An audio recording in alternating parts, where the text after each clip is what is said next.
ನಮಸ್ಕಾರ ಸ್ನೇಹಿತರೆ.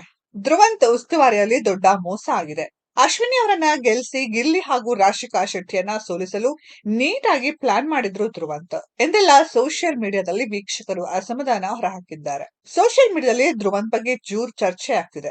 ನಿನ್ನೆಯ ಎಪಿಸೋಡ್ ನಲ್ಲಿ ನಡೆದ ಕ್ಯಾಪ್ಟನ್ಸಿ ರೇಸ್ ಟಾಸ್ಕ್ ನಲ್ಲಿ ಧ್ರುವಂತ್ ಅವರ ಉಸ್ತುವಾರಿಯಲ್ಲಿ ಮೋಸ ಆಗಿದೆ. ಇದೇ ಕಾರಣಕ್ಕೆ ಗಿಲ್ಲಿ ನಟ ಮತ್ತು ರಾಶಿಕಾ ಸೋಲು ಕಂಡಿದ್ದಾರೆ. ಹೀಗೆ ಸೋಷಿಯಲ್ ಮೀಡಿಯಾದಲ್ಲಿ ಜೋರು ಚರ್ಚೆ ನಡೆಯುತ್ತಿದೆ. ಅಸಲಿಗೆ ಆಗಿದ್ದೇನು? ಬಿಗ್ ಬಾಸ್ ಅಲ್ಲಿ ಧ್ರುವಂತ್ ಅವರು ಹಲವು ಬಾರಿ ಉಸ್ತುವಾರಿ ವಹಿಸಿದ್ದಾರೆ. ನಿನ್ನೆಯ ಎಪಿಸೋಡ್ ನಲ್ಲಿ ನಡೆದ ಟಾಸ್ಕ್ ನಲ್ಲಿ ಅಂದ್ರೆ ಬಿಗ್ ಬಾಸ್ ಕನ್ನಡ 12 ಕಾರ್ಯಕ್ರಮದ ಕಟ್ಟ ಕಡೆಯ ಕ್ಯಾಪ್ಟನ್ಸಿ ರೇಸ್ ಟಾಸ್ಕ್ ನ ಉಸ್ತುವಾರಿ ಕಾವ್ಯ, ಶೈವಾ ಹಾಗೂ ಧ್ರುವಂತ್ಗೆ ವಹಿಸಲಾಗಿತ್ತು.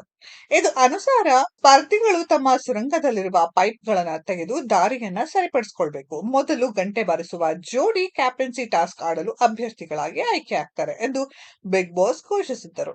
ಟಾಸ್ಕ್ ಮಧ್ಯೆ ಧನುಷ್ ಹಾಗೂ ಗಿಲ್ಲಿ ಆಡುವಾಗ ಗಿಲ್ಲಿ ನಟ ಅವರದ್ದು ತಪ್ಪು ಇಲ್ಲದೇ ಇದ್ರೂ ಅವರಿಗೆ ಧ್ರುವಂತ್ ಬೇಕಂತಲೇ ಪಾಸ್ ಕೊಟ್ಟಿದ್ದಾರೆ. ಆಗ ಯಾಕೆ ಪಾಸ್ ಕೊಟ್ರಿ ಎಂದು ರಾಶಿಕಾ ಕೂಗಾಡಿದ್ದಾರೆ. ಈ ಕಡೆ ಗಿಲ್ಲಿಗೆ ಅನ್ಯಾಯ ಆಗುತ್ತೆ, ಒಂದೇ ಸಲ 2 ಬ್ಲಾಕ್ಗಳನ್ನ ತರುವಂತೆ ಗಿಲ್ಲಿಗೆ ಅವಕಾಶ ಕೊಡಿ, ನಿಮ್ಮ ಕಡೆಯಿಂದ ತಪ್ಪಾಗಿದೆ ಎಂದು ಕಾವ್ಯ ಬ್ಯಾಟ್ ಬೀಸಿದ್ದರು. ಆದ್ರೆ ಯಾರ ಮಾತಿಗೂ ಒಪ್ಪದ ಧ್ರುವಂತ್ ಟಾಸ್ಕ್ ಕೊನೆಯಲ್ಲಿ ನಾನು ಇದರ ಬಗ್ಗೆ ಯೋಚಿಸ್ತೇನೆ ಎಂದಿದ್ರು. ಧನುಷ್ ಫಜಲ್ ಕಂಪ್ಲೀಟ್ ಮಾಡಿ 30 ಸೆಕೆಂಡ್ಗಳಿಗೆ ಗಿಲ್ಲಿ ಕೂಡ ಫಜಲ್ ಕಂಪ್ಲೀಟ್ ಮಾಡಿದ್ದರು. ಎಲ್ಲೋ ಒಂದ್ ಕಡೆ ಧ್ರುವಂತ್ ತಮ್ಮ ತಪ್ಪನ್ನ ಅರಿತು ಕಾವ್ಯ ಹೇಳಿದಕ್ಕೆ ಒಪ್ಪಿಕೊಂಡಿದ್ದಾರೆ.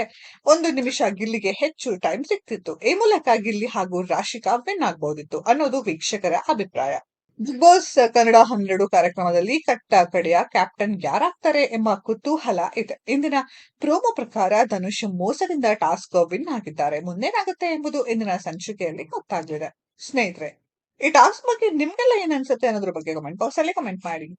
ಈ ವಿಡಿಯೋ ಇಷ್ಟ ಆಗಿದ್ರೆ ಲೈಕ್ ಮಾಡಿ, ಶೇರ್ ಮಾಡಿ, ಚಾನೆಲ್ ನ ಸಬ್ಸ್ಕ್ರೈಬ್ ಮಾಡಿ, ಪಕ್ಕದಲ್ಲಿ ಇರೋ ಬೆಲ್ ಐಕಾನ್ ನ ಹಿಟ್ ಮಾಡಿ.